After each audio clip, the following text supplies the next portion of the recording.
अस्सलामु अलैकुम वरहमतुल्लाहि वबरकातुहू। मुहतरम नाज़रीन, मैं अल्लाह ताला से उम्मीद करता हूँ आप लोग खैरियत से होंगे और अल्लाह ताला आप लोगों के इस हज के सफ़र को आसान करे और तमाम तर मुश्किलात को दूर करे।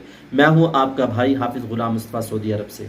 मुहतरम नाज़रीन, पहले चीज़ आब ज़मज़म की अहमियत, दूसरी चीज़ आब ज़मज़म क्यों हाजी ज़्यादा लेकर जाते हैं, तीसरी चीज़ अब कितने लीटर आप लोग आब ज़मज़म ले जा सकते हैं, चौथी चीज़ ज़्यादा कैसे ले जा सकते हैं, पांचवा आप लोग अपने बैग के अंदर आब ज़मज़म वो बैग जो आप लोग जमा करवाएंगे कितना रख लें और उसमें कीमती सामान जो है वो क्या क्या रख सकते हैं, ये भी आप लोगों को बताएंगे।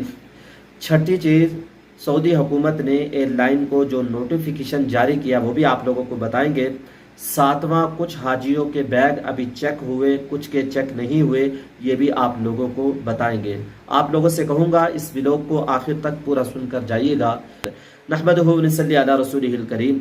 मुहतरम नाज़रीन, पहली चीज़ आब ज़मज़म की अहमियत। ये आब ज़मज़म क्योंकि मक्का मुकरमा में ही मिलता है और यहीं से पूरी दुनिया के अंदर सप्लाई होता है। जब हुजाज कराम हज के लिए आते हैं, वो लोग जो हज पर नहीं आ सकते वो उनसे दरख्वास्त करते हैं जब वापस आओ तो हमारे लिए आब ज़मज़म लेकर आना। अब हुजाज कराम ने उनसे वादे किए होते हैं तो हुजाज कराम बेचारे मजबूर होते हैं क्योंकि हज के सफ़र से जा रहे होते हैं। अगर पानी नहीं देंगे तो वो लोग नाराज़ हो जाते हैं। ऐसे हकीकत भी यही है क्योंकि लोग नाराज़ हो जाते हैं, उनसे मिलना छोड़ देते हैं और कहते हैं हाजी हज से आया, इसने पानी की छोटी सी बोतल भी नहीं दी और खजूर भी नहीं दी, कोई तस्बीह भी नहीं दी, कोई इतर भी नहीं दिया। तो हाजी बेचारे क्या करते हैं, यहाँ से पानी छुपाना शुरू कर देते हैं अपने कपड़ों के अंदर, अपने बैग के अंदर, और मुख्तलिफ तरीक़ों से इस पानी को यहाँ से ले जाने के लिए बहुत सारी काविशें करते हैं। जब ये पानी जद्दा एयरपोर्ट पर जाता है, वहाँ जब बैगों को स्कैन किया जाता है, स्कैन मशीन के अंदर डाला जाता है, ये पानी स्कैन हो जाता है, इस पानी को निकाल दिया जाता है और बैग का जो सामान है तितर बितर हो जाता है, ख़राब हो जाता है, सारी सेटिंग ख़राब हो जाती है। क्योंकि ये पानी मिलता ही यहीं है, यहीं से पूरी दुनिया में सप्लाई होता है। तो हाजी की भी ये कोशिश होती है ये पानी मैं साथ लेकर जाऊं क्योंकि इस पानी में शिफा है, जिस नीयत से पिया जाए अल्लाह ताला उस मुराद को पूरा करते हैं। तो हाजी की भी कोशिश होती है ये पानी मेरे घर में रहे और मैं दोस्तों को भी दूं। इस वजह से हाजी इस पानी को ज़्यादा लेकर जाने की कोशिश करते हैं। मुहतरम नाजरीन, अभी की अपडेट है, कुछ हाजियों के बैग चेक हुए, कुछ हाजियों के बैग चेक नहीं हुए, वो ऐसे ही चले गए क्योंकि बाज़ एयरलाइन वो सख्ती करती हैं और बाज़ एयरलाइन सख्ती नहीं करती।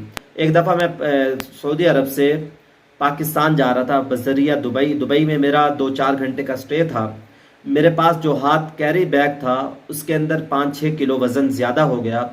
जब यहाँ चेक किया गया तो उन्होंने कहा कि ये सामान निकालो। दुबई एयरलाइन जो है वो सख्ती करती है, उसमें ज़्यादा सामान नहीं जा सकता। मैंने सामान निकाल कर बाहर रख दिया। अब वहाँ जो लेडीज़ बैठी हुई थी चेकिंग करने वाली, तो उसने जब वो सामान देखा उसने कहा जाने दो, और लोगों का जाने नहीं दिया। मुझे देख के उन्होंने कहा कि इसका बैग जाने दो। अब बाद एयरलाइन सख्ती करती है, जिस एयरलाइन ने सख्ती की तो आपके बैगों को खोलने की कोशिश करेगी, खुलेगा नहीं तो फाड़ देगी, सामान इधर उधर बिखेर देगी, आपको परेशानी होगी।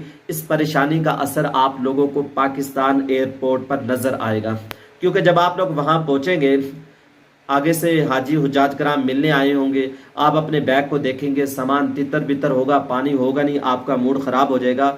तो मैं आप लोगों से कहूँगा ज़्यादा पानी आप लोग बिल्कुल ना लेकर जाए। सऊदी जो हुकूमत की पॉलिसी है, उनकी ये पॉलिसी है कि पानी 5 लीटर लेकर जाएं और पैकिंग के अंदर लेकर जाएं। इसमें हुज्जाज कराम के लिए भी सहूलत है, एयरलाइन के लिए भी सहूलत है और सऊदी हुकूमत का भी काम चलता है। सऊदी हुकूमत की भी एक पॉलिसी है। तो मुहतरम नाज़रीन, मैं आप लोगों से कहूँगा 5 लीटर से ज़्यादा आप लोग पानी बिल्कुल ना लेकर जाएं। 5 लीटर को वहाँ 50 लीटर के अंदर आप लोग मिक्स करें। ये पानी आप लोग अपने दोस्तों में तकसीम करें, उनको वाज़े तौर पर बता दें कि पानी यहाँ से ले जाना सख्ती से मना है। मुहतरम नाज़रीन, इसके अलावा जब आप लोग यहाँ से बैग तैयार करेंगे 2-4 दिन खरीद व फरोख्त में लगाते हैं, फिर बैग को तैयार करते हैं, बैग को तैयार करने के बाद उसकी पैकिंग करते हैं, रैप चढ़ाते हैं, फिर आपका सामान जद्दा एयरपोर्ट पर पहुंचता है। स्कैनिंग मशीन के अंदर जब आपका बैग जाता है, पानी स्कैन हो जाता है, आपके बैग को खोल देते हैं तो आपका वो पानी बाहर निकाल दिया जाता है। जिस बैग के अंदर आप लोग पानी रख रहे हैं तो मैं आप लोगों से कहूँगा उसमें अपना कीमती सामान बिल्कुल ना रखें। सोना वगैरह है, जेवर वगैरह है और कीमती जो अशिया हैं उसमें बिल्कुल ना रखें। अगर आप लोगों ने अपने बैग को पानी से ही भर लिया कि हम जाके वहाँ दोस्तों में तकसीम करेंगे, तो ये ऐसा नहीं होने वाला। यहाँ सख्ती है। सऊदी हुकूमत ने नोटिफिकेशन जारी किया है एयरलाइन को और कहा है जो इस पे अमल नहीं करेगा उसके खिलाफ सख्त कार्रवाई की जाएगी। तो मैं आप लोगों से कहूँगा उन हुज्जाज कराम को, दोस्तों को समझाएं भी, पानी लाना सख्ती से मना है। 2014-15 की अब बात नहीं रही कि गैलन भर के पानी के ले जाएं। जो आप लोगों को 5-6 लीटर कहा जा रहा है वही लेकर जाएं। और इसके अलावा मुहतरम नाजरीन, दूसरा तरीका पानी ज़्यादा कैसे आप लोग ले जा सकते हैं, वो इस तरीके से जो आपका हैंड कैरी बैग है उस पर पानी की 2-4 बोतलें रख लें। अगर चेकिंग हो गई, उन्होंने मना कर दिया, तो आप लोग पानी को निकाल कर बाहर रख देंगे। अगर चेक नहीं किया, सख्ती नहीं की, ले जाने दिया, तो आप लोग उस पानी को अपने साथ ले जाएंगे। इसमें आप लोगों के लिए कोई मुश्किल नहीं होगी। मैं लोगों से कहूँगा हम जहाँ भी हों उस हुकूमत के कानून को हम ज़रूर फॉलो करें। हुकूमत जो कानून बनाती है, कवानीन बनाती है, हुकूमत ने जो मना कर दिया हम उससे रुक जाएं। इसमें हमारा भी फ़ायदा, उनका भी फ़ायदा। पानी को हम ज़्यादा ना लेकर जाएं, इससे आप लोगों को बाद में तकलीफ़ होगी। दुआओं में याद रखिएगा। मैं हूँ आपका भाई हाफिज़ गुलाम मुस्तफ़ा, सऊदी अरब से। अस्सलामु अलैकुम व रहमतुल्लाहि व बरकातुहू।